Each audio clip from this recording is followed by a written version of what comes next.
Welcome to the channel, guys. So, as I said in my last video, the plan is to get my CJ5 frame in here, get it sanded down, get the body switched over, so I can start on the CJ3.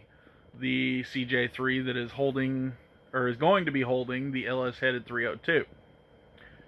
But, with that being said, with the reception I had to my Shelby Part 1 video, the old girl's still in here. Now, my last video, I got the engine and transmission in, everything bolted down. Off camera, I picked it up, put it on jack stands. I got this tire taken off because I'm going to start in there in a minute. Got the throttle cable, the clutch, and the shifter all hooked up. I'm going to work on getting axles put in, get the intercooler set up, built. I've got to dig the radiator out and set it down in there just so I can get everything mounted right.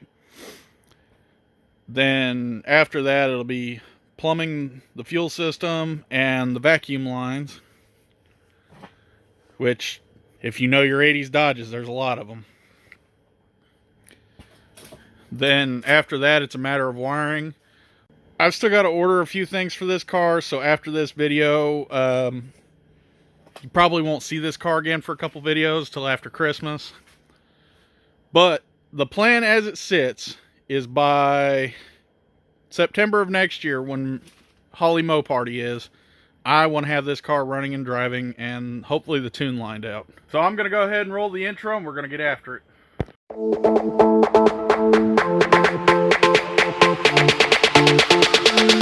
down.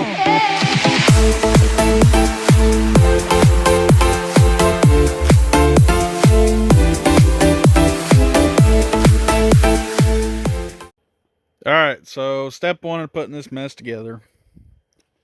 If you look right down here,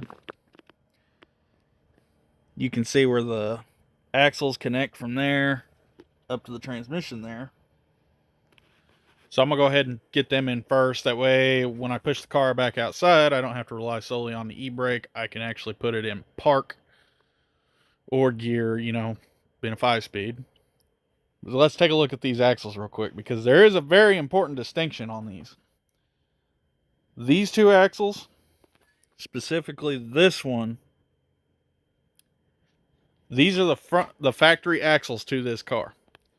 Shelby Dodge had this design on the turbocharged models to actually put equal length axles. You can see it consists of a half shaft and a CV axle. This joint right here breaks, it will destroy the side of the engine block.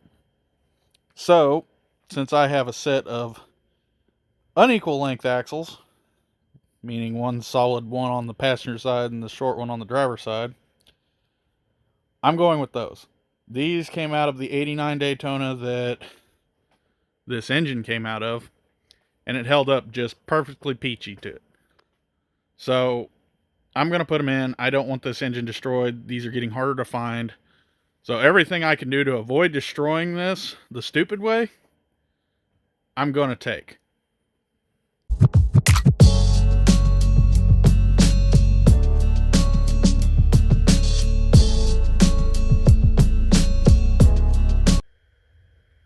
Alright, now that the axles are in, onto the cool stuff. We're going to start with the intercooler. Now, as you can tell, this isn't stock. And I have no idea what brand this is. It came with the car, but it's got this massive intercooler core. And all brand new piping, hose clamps, everything. And my side marker light that I thought I was missing. I think this is it. Yeah, it goes right there. I'll put that on later. But yeah, this all goes to that car, some way, shape, or form. I think it might actually be a universal kit. But it comes off the turbo down there. The stock intercooler sits right here, and it actually comes straight off the turbo, through the intercooler, and straight back. This one goes straight in, actually sits right here, comes across, back over, up, and in. And just for a comparison on the stock intercooler, this is the aftermarket one. That's the stock one. With the stock intercooler and that turbo, that is a Turbonetics Enforcer 2. It's a big T3, T4 for these cars. That's a 400 plus horsepower turbo. And I did find out, I actually got to, when I was digging through this box for parts, I found out this is a CX Racing kit. You can buy these kits for a couple $100 online.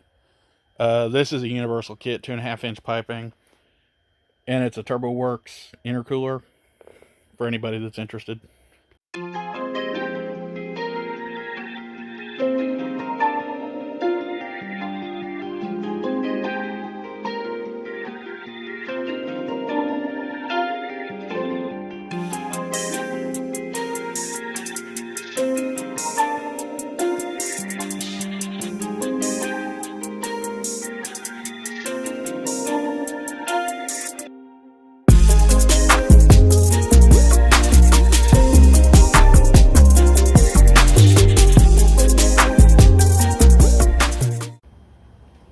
Okay, so the intercooler's kind of halfway in. I've still got a couple pieces left to put on.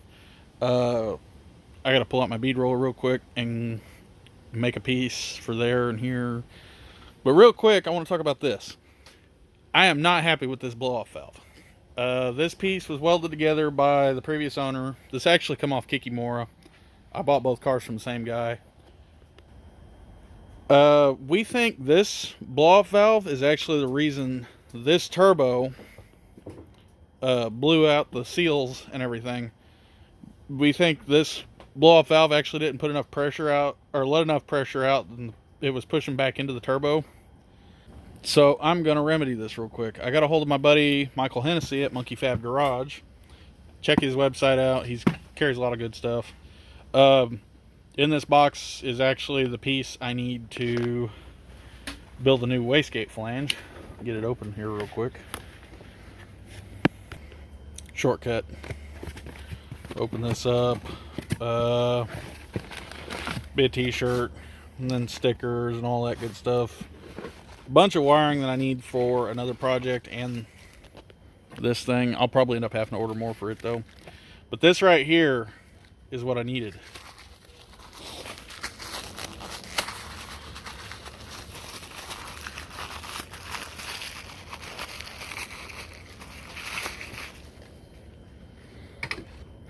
What this is a wastegate flange that fits to this tubing.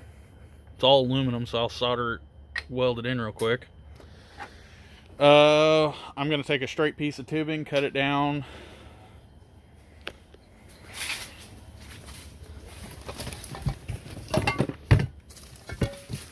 I'll take this piece of tubing.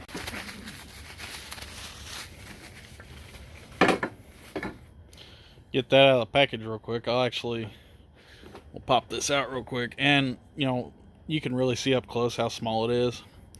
Plus, there's no knurled edges on it. So, under boost, no matter how tight I got it clamped, when I hit full boost in this thing, this wastegate flange would separate and cause a leak. Stick, if I can't stick that in there, or better yet,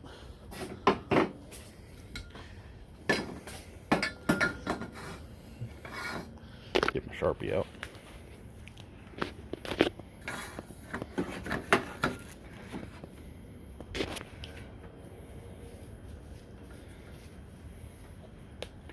Mark that size real quick. I'll walk over to my shed and cut this down and drill a hole and weld this flange onto it.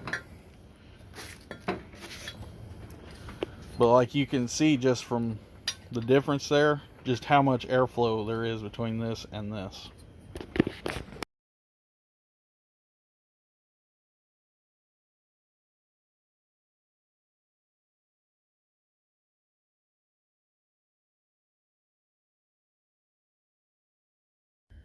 Alright, got the blow-off valve flange welded onto the new pipe.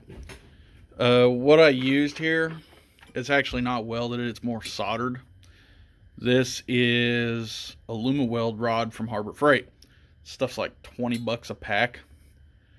It's designed to be used low heat. I used an oxyacetylene torch. But you heat your surrounding metal and just go real slow. And honestly, I don't have the best looking joint on there. but I tried to rip this off and it held. So next step is bump 30 pounds of boost through it and see what happens. I'm also going to hit it with a wire brush, try to clean it up some. But because I cut it off, and this pipe at the moment, I had to go back and fix a pinhole. And I don't have anything to really clean this up right this second. I'll do that after a bit. But as you can see, there's no ridge on this anymore. So this would actually slip out under boost. So what I'm doing is I'm taking a bead roller, and this is an old one that my family had laying around. You can kind of see it there. It's from the 1920s, so this thing's 100 years old. Still works great though.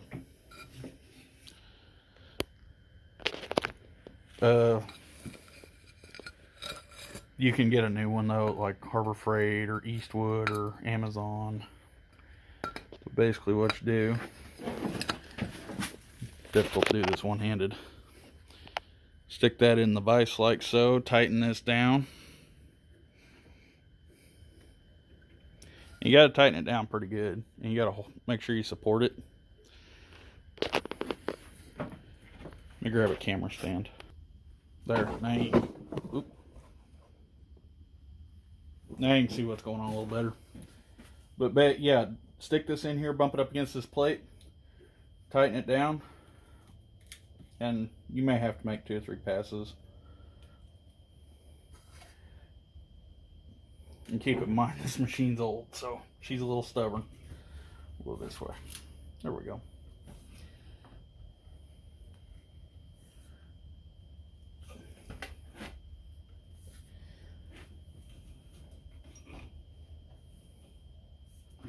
And what that does, if you do it right, which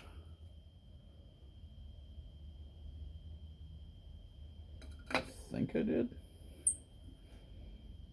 Yeah, that was right the first time.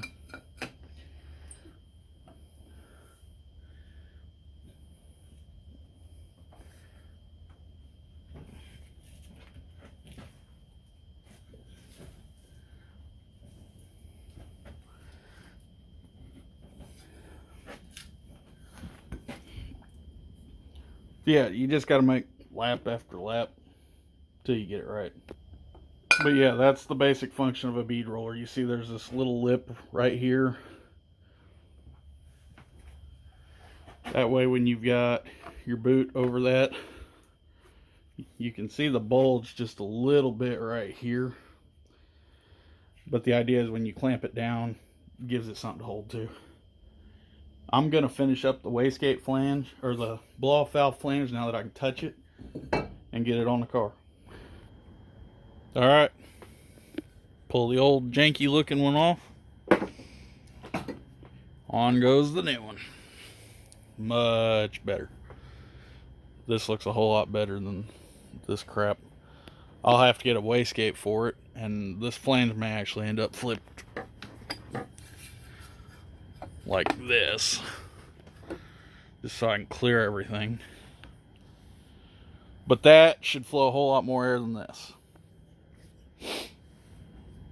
So I'm going to get the last little bit of the piping mocked up and call it a night.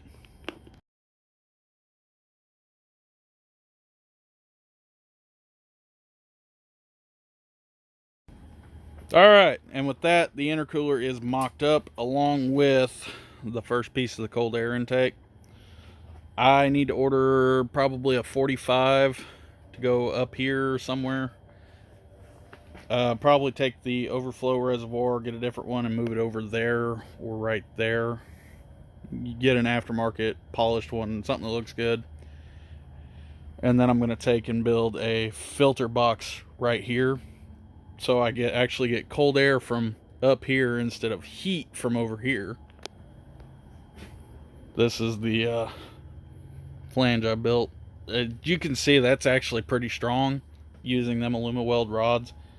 I'm going to get a cheap eBay wastegate or blow-off valve just to mock up for now.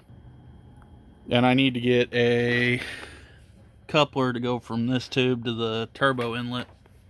So I've still got a little bit to order, and then wire the whole thing, and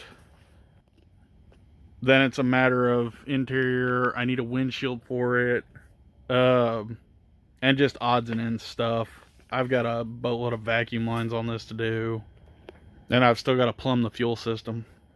But for right now, this has got to go out. I've got to get my RX-7 in here and get started on it, because I'm doing a drag and drive event come April, and I've got a lot of work to do on that RX-7 before then.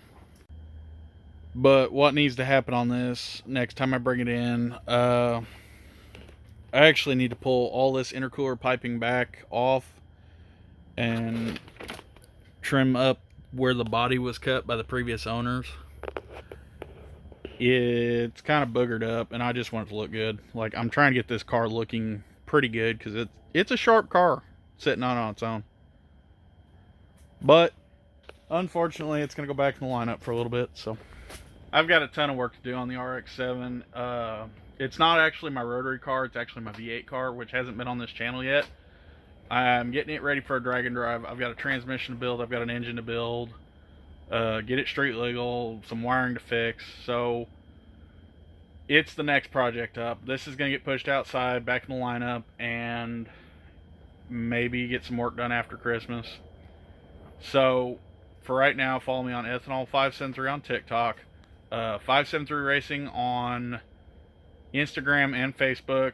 And then, since you're already here on the website or the YouTube channel, go ahead and hit that bell and subscribe. Till next time.